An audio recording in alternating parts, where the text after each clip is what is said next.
रामकृष्ण हरी मुंबई ते पंढरपूर दिंडी आपल्या या खोपोलीच्या मार्केटमधून, जो आपला खोपोली जुना बाजार आहे त्यामधून दिंडी जात आहे.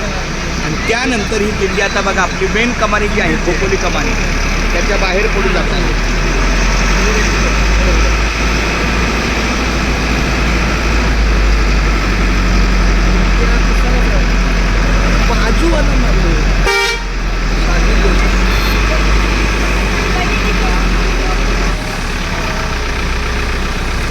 जय रे माऊली रामकृष्ण हरी.